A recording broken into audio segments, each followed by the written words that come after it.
بسم اللہ الرحمن الرحیم۔ السلام علیکم ورحمۃ اللہ وبرکاتہ۔ کنعان کی سرزمین پر ایک گھر تھا جہاں ایک باپ کی آنکھوں کا تارا رہتا تھا۔ اس بچے کا نام یوسف تھا۔ وہ حضرت یعقوب کے بیٹے اور حضرت ابراہیم کی عظیم نسل سے تھے۔ بچپن ہی سے اللہ نے انہیں غیر معمولی حسن، ذہانت اور پاکیزہ دل عطا کیا تھا۔ ایک رات یوسف نے خواب دیکھا کہ 11 ستارے، سورج اور چاند انہیں سجدہ کر رہے ہیں۔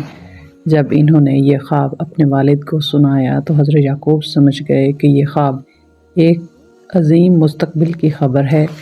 انہوں نے محبت سے بیٹے کو نصیحت کی کہ یہ خواب بھائیوں کو نہ بتانا، کیونکہ حسد انسان کو اندھا کر دیتا ہے، مگر وہی ہوا جس کا اندیشہ تھا۔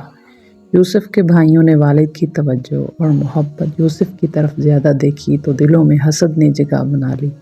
ایک دن وہ اجازت لے کر یوسف کو سیر کے بہانے ساتھ لے گئے اور ایک ویران کنویں میں ڈال کر واپس آ گئے۔ رات کو جھوٹی کہانی گھڑ لی کہ بھیڑیا یوسف کو کھا گیا، مگر کنویں کی تاریکی میں یوسف اکیلے نہیں تھے۔ اللہ تعالیٰ کی تسلی ان کے ساتھ تھی۔ وہیں وحی کے ذریعے انہیں خبر دی گئی کہ ایک دن تم انہی بھائیوں کے سامنے عزت کے ساتھ ظاہر ہوگے۔ کچھ وقت بعد ہی ایک قافلہ وہاں پہنچا۔ کنویں سے پانی نکالا تو یوسف نکل آئے۔ اس طرح ایک نبی کا بیٹا غلام بن کر مصر لے جایا گیا۔ وہاں انہیں معمولی قیمت پر فروخت کر دیا گیا۔ جس شخص نے خریدا وہ مصر کا بااثر وزیر تھا، جسے قرآن میں عزیز مصر کہا گیا۔ اس نے اپنی بیوی سے کہا، اس بچے کو عزت سے رکھنا، شاید یہ ہمارے کام آئے یا ہم اسے بیٹا بنا لیں۔ وقت گزرتا گیا، یوسف جوان ہوئے تو حسن کے ساتھ کردار کی پاکیزگی بھی نمایاں ہو گئی۔ یہی پاکیزگی آزمائش بن گئی۔ عزیز مصر کی بیوی ان کی طرف مائل ہو گئی۔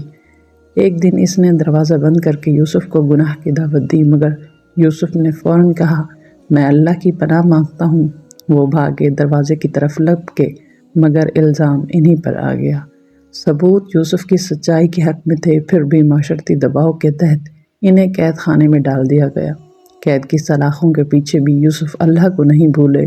وہاں 2 قیدیوں نے خواب دیکھے اور یوسف علیہ السلام نے اللہ کے دیے ہوئے علم سے ان کی درست تعبیر بتا دی۔